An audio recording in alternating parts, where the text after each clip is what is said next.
अल्पसंख्यक कल्याण विभाग में 2013 से 2025 तक सैकड़ों करोड़ रुपए की कथित हेराफेरी की जांच टीम गठित करने की मांग को लेकर भारतीय जनता पार्टी बीदर जिला एससी मोर्चा घटक की ओर से एक दिवसीय प्रतीकात्मक विरोध प्रदर्शन किया गया। अधिकारियों और संस्थाओं ने ईसाई समुदाय के चर्चों के रख रखाव और कब्रिस्तान के विकास के लिए निर्धारित धनराशि हड़प ली है और संस्थाओं के झूठे दस्तावेज बनाकर सरकारी खजाने को सैकड़ों करोड़ रुपए का चूना लगा है। ठगी का पैसा दलालों और अल्पसंख्यक कल्याण अधिकारियों और संस्थाओं के पास पहुंच गया और चर्च, सामुदायिक भवन, चर्च परिसर और कब्रिस्तान परिसर के जीर्णोद्धार पर मिट्टी की मोटी परत बिछा दी गई है। सरकारी नियमों के अनुसार सरकार आधा सरकारी हिस्सा और आधा कंपनी का हिस्सा कंपनी की सहमति से देती है।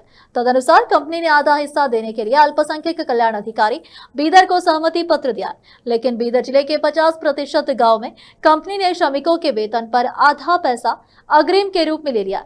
अब तक किसी भी कंपनी ने कंपनी को देय हिस्सा का भुगतान नहीं किया है और प्राप्त धन से कोई काम नहीं किया गया। 2013 से 2025 तक प्राप्त धन का उपयोग किसी भी काम के लिए नहीं किया गया और फरवरी 2025 में लगभग 17 कार्यों के लिए 25 लाख रुपए का अग्रिम प्राप्त हुआ और अब तक कोई काम नहीं हुआ। जब यह बात अल्पसंख्यक कल्याण अधिकारी के ध्यान में लाई गई तो हमने उक्त कंपनियों को मानदेय के रूप में सरकार द्वारा दिया गया अनुदान दे दिया। इस मामले में जल्द से जल्द कार्रवाई करके न्याय देने की मांग की है। रवि कुमार निजामपुरे, अध्यक्ष जय भीम संतोष रेड्डी, सतीश राठौड़, सुधेंद्र कुलकर्णी, निजलिंग पाटिल और अन्य उपस्थित थे। इस अवसर पर रवि कुमार निजामपुरे और संतोष रेड्डी ने केपी न्यूज से बात करते हुए इस संबंध में विस्तार से बताया। केपी न्यूज के कैमरामैन महेश टिक्की का कवरेज देश विदेश और स्थानीय समाचारों के लिए चैनल को लाइक, शेयर और सब्सक्राइब करना ना भूलें। ನಿಜಾಂಪುರಿ ಅಂತೇಳಿ ನಾನು ಭಾರತೀಯ ಜನತಾ ಪಕ್ಷದ ಎಸ್ಸಿ ಮೋರ್ಚಾ ಜಿಲ್ಲಾಧ್ಯಕ್ಷ ಬೀದರ್। ಈ ಪತ್ರಿಕಾ ಅಥವಾ ಈ ಮೀಡಿಯಾ ಮೂಲಕ ನಾನು ಒಂದು ಹೇಳಕ್ಕೆ ಇಷ್ಟಪಡ್ತೀನಿ, ಅಲ್ಪಸಂಖ್ಯಾತರ ಕಲ್ಯಾಣ ಇಲಾಖೆಯಲ್ಲಿ ಸರ್ಕಾರವು ಕ್ರೈಸ್ತ ಅಭಿವೃದ್ಧಿ ನಿಗಮದಿಂದ ಕ್ರೈಸ್ತರ ಚರ್ಚ್ಗಳ ಅಭಿವೃದ್ಧಿ ಆಗಬೇಕು, ಸ್ಮಶಾನ ಭೂಮಿಗಳ ಕೂಡ ಅಭಿವೃದ್ಧಿ ಆಗಬೇಕು ಅನ್ನೋ ಒಂದು ಉದ್ದೇಶದಿಂದ ಸ್ಮಶಾನ ಭೂಮಿ ತಡೆಗೋಡೆ ಕೊಡ್ತದೆ, ಚರ್ಚ್ಗಳ ರಿಪೇರಿಗೆ, ಚರ್ಚ್ಗಳ ತಡೆಗೋಡೆ ಮತ್ತು ಸಮುದಾಯ ಭವನ ನಿರ್ಮಾಣಕ್ಕಾಗಿ ಅನೇಕ ನೂರಾರು ಕೋಟಿ ರೂಪಾಯಿ ಬೀದರ್ ಜಿಲ್ಲೆಗೆ ಬಿಡುಗಡೆ ಮಾಡಿದೆ।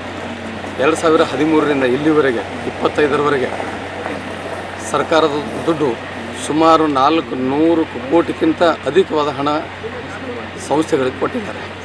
ಅದು ಸರ್ಕಾರ ಷರತ್ತುಬದ್ಧವಾಗಿ ಒಂದು ಸಂಸ್ಥೆಗಳು ಕೊಡಬೇಕು, ಸರ್ಕಾರ ಅರ್ಧದಷ್ಟು ದುಡ್ಡು ಕೊಡಬೇಕು, ಆಮೇಲೆ ಅದರ ಏನು ಸರ್ಕಾರ ಹಣ ಕೊಟ್ಟಿರ್ತದೆ ಅದರಷ್ಟು ದುಡ್ಡು ಏನಾದರೂ ಸಂಸ್ಥೆಯವ್ರು ಹಾಕಬೇಕಂತೇಳಿ ಆಲ್ರೆಡಿ ಈ ಕ್ರೈಸ್ತ ಸಂಸ್ಥೆಗಳು ಏನವ ಆಲ್ರೆಡಿ ಸರ್ಕಾರಕ್ಕೆ ಏನು ಮಾಡ್ತಾರೆ, ಅಧಿಕಾರಿಗಳಿಗೆ ಒಂದು ಅಫಿಡೇವಿಟ್ ಕೊಟ್ಟಿರ್ತಾರೆ, ಅದು ಬಾಂಡ್ ಮೂಲಕ ಅಫಿಡೇವಿಟ್ ಕೊಟ್ಟಿರ್ತಾರೆ। ಏನು ಕೊಟ್ಟಿರ್ತಾರೆ ಅಂದ್ರೆ ಸರ್ಕಾರ ನೀವು 50% ಅಮೌಂಟ್ ನೀವು ಕೊಡ್ರಿ, 50% ನಾವು ಹಾಕಿ ಕೆಲಸ ಮಾಡ್ತೀವಿ ಅಂತ। ಅಂದರೆ ಒಂದು ಸಮುದಾಯ ಭವನಕ್ಕೆ 50 ಲಕ್ಷ ರೂಪಾಯಿ ಸರ್ಕಾರ ಕೊಟ್ಟಿರ್ತದೆ, 50 ಲಕ್ಷ ರೂಪಾಯಿ ಸಂಸ್ಥೆಯವರು ಕೊಟ್ಟು 1 ಕೋಟಿ ರೂಪಾಯಿ ಕೆಲಸನ ಅವರು ಮಾಡಬೇಕು। ಆದರೆ 2013ರಿಂದ ಇಲ್ಲಿವರೆಗೆ ನಾವು ಕಂಪೇರ್ ಮಾಡಿದಾಗ ಯಾವುದೇ 1 ರೂಪಾಯಿ ಕೂಡ ಸಂಸ್ಥೆ ಬಿಡುಗಡೆ ಮಾಡಲ್ಲೇ ಸರ್ಕಾರ ದುಡ್ಡನ್ನು ಡೈರೆಕ್ಟ್ ನೇರವಾಗಿ ಸಂಸ್ಥೆ ಅಕೌಂಟಿಗೆ ಹಾಕೋತಾ ಇದ್ದಾರೆ। ಸರ್ಕಾರದ ನಿಯಮ ಏನಿದೆ ಅಂದ್ರೆ ಯಾವ ಊರಾಗ ಸಮುದಾಯ ಭವನ ಮಾಡ್ತಾ ಇದ್ದೀರಿ ಅಲ್ಲಿ ಲೋಕಲ್ ಬಾಡಿ ಮಾಡಿ ತೊಗೊಂಡು ಆ ಲೋಕಲ್ ಬಾಡಿ ಅಕೌಂಟಿಗೆ ಹಾಕಬೇಕು।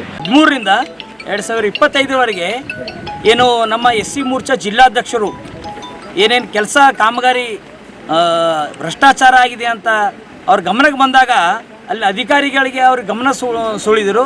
ಗಮನ ಸುಳಿದಾಗ ಅವರ ಉತ್ತರ ಹೇಗಿರುತ್ತೆ ಅಂತಂದರೆ, ನೀವು ಏನು ಮಾಡ್ತೀರಿ ಮಾಡಿಕೊಡ್ರಿ, ಆ ರೀತಿ ಅವ್ರ ಉತ್ತರ ಇರುತ್ತೆ। ಒಂದು ಅಧಿಕಾರಿಗಳು ಈ ರೀತಿ ಮಾತಾಡುವಂಥ ಲಕ್ಷಣ ಭಾರತೀಯ ಜನತಾ ಪಕ್ಷ ಇವತ್ತು ಎಲ್ಲ ನಿರಂತರ ಇವತ್ತು ಹೋರಾಟ ಮಾಡ್ತಾ ಇದೆ ಕಾಂಗ್ರೆಸ್ ಸರ್ಕಾರ ವಿರುದ್ಧ। ಮೊನ್ನೆ ವಾಲ್ಮೀಕಿ ಹಗರಣ ನಿಗಮದಲ್ಲಿ 190 ಕೋಟಿ ಹಗರಣ ಇತ್ತು। ಈಗ ಅಲ್ಪಸಂಖ್ಯಾತ ಕಲ್ಯಾಣ ಇಲಾಖೆಯಲ್ಲಿ 300ರಿಂದ 400 ಕೋಟಿ ಹಗರಣ ಆಗಿದೆ। ನಮ್ಮಲ್ಲಿ CD ಎಲ್ಲ ನಮ್ಮ ಜಿಲ್ಲಾಧ್ಯಕ್ಷರ ಹತ್ರ ಇದೆ, ಈ ರೀತಿ ಹಗರಣ ಹೇಗಾಗಿದೆ ಅಂತ। ಈ ಕಾಂಗ್ರೆಸ್ ಸರ್ಕಾರ ಬಂದಿನಿಂದ ಎಲ್ಲ ಅಲ್ಪಸಂಖ್ಯಾತ ಕಲ್ಯಾಣ ಇಲಾಖೆ ಎಲ್ಲ ಮೈನಾರಿಟಿ ನಿಗಮಕ್ಕೆ ಬಂದಂಥ ಹಣ ಯಾವ ನಿಗಮಗಳಿವೆ ಎಲ್ಲ ನಿಗಮ ಅಂದರೆ ಆ ಸಣ್ಣ ಸಮುದಾಯಗಳಿಗೆ ಅಭಿವೃದ್ಧಿ ಆಗಲಿ ಅಂತೇಳಿ ಅದು ಕೂಡಿಟ್ಟ ಹಣ ಇವತ್ತು ಲೂಟಿ ಮಾಡ್ತಾರ ಅಂತಂದ್ರೆ ಈ ಅಧಿಕಾರಿಗಳ ಜೊತೆ ಕಾಂಗ್ರೆಸ್ ಸರ್ಕಾರ ಕೂಡ ಶಾಮೀಲಾಗಿದೆ ಅಂತ ನಮಗೆ ಅನಿಸ್ತಾ ಇದೆ ಸ್ಪಷ್ಟವಾಗಿ। ಅಧಿಕಾರಿಗಳು ಈ ರೀತಿ ಉತ್ತರ ಕೊಟ್ಟರೆ ಅವರು ಕೆಲಸ ಮಾಡುವಂಥ ಲಾಯಕ್ಕಿಲ್ಲ। ಬೀದರ್ ಜಿಲ್ಲೆಯಿಂದ ಅಧಿಕಾರಿಗಳು ಇಲ್ಲಿಂದ ಅವರಿಗೆ ಮುಕ್ತಿ ಮಾಡಬೇಕು ಅಂತ ನಮ್ದು ಆಗ್ರಹ ಅದ. ಒಂದು ದಿವಸ ನಮ್ಗೆ ಸಾಂಕೇತಿಕ ಪ್ರತಿಭಟನೆ ಇತ್ತು, ಒಂದು ದಿವಸ ನಮ್ಗೆ ಅವಕಾಶ ಕೊಡ್ರಿ ಅಂತ ಕೇಳ್ಯಾರ, ಒಂದು ವಾರ ಅವಕಾಶ ಕೊಡ್ರಿ ಅಂತ ಕೇಳ್ಯಾರ. ನಾವು ಒಂದು ವಾರ ಅವಕಾಶ ಕೊಡ್ಲತ್ತಿದ್ದೆವು. ಒಂದು ವಾರ ನಂತರ ನಮ್ಗೆ ಉತ್ತರ ಸಿಗಲಿಲ್ಲ ಅಂದ್ರೆ ದೊಡ್ಡ ಪ್ರಮಾಣದಾಗ ನಾವು ಪ್ರತಿಭಟನೆ ಮಾಡ್ತೇವೆ. ಇಡೀ ರಾಜ್ಯದಂತೆ ಭಾರತೀಯ ಜನತಾ ಪಕ್ಷದ ಒಂದು ಪ್ರತಿಭಟನೆ ನಾವು ಮಾಡ್ತೀವಿ ಅಂತ ಹೇಳಕ್ಕೆ ಬಯಸ್ತೀನಿ. ಸಂತೋಷ್ ರೆಡ್ಡಿ, ಯುವ ಮೋರ್ಚಾ ಜಿಲ್ಲಾಧ್ಯಕ್ಷ.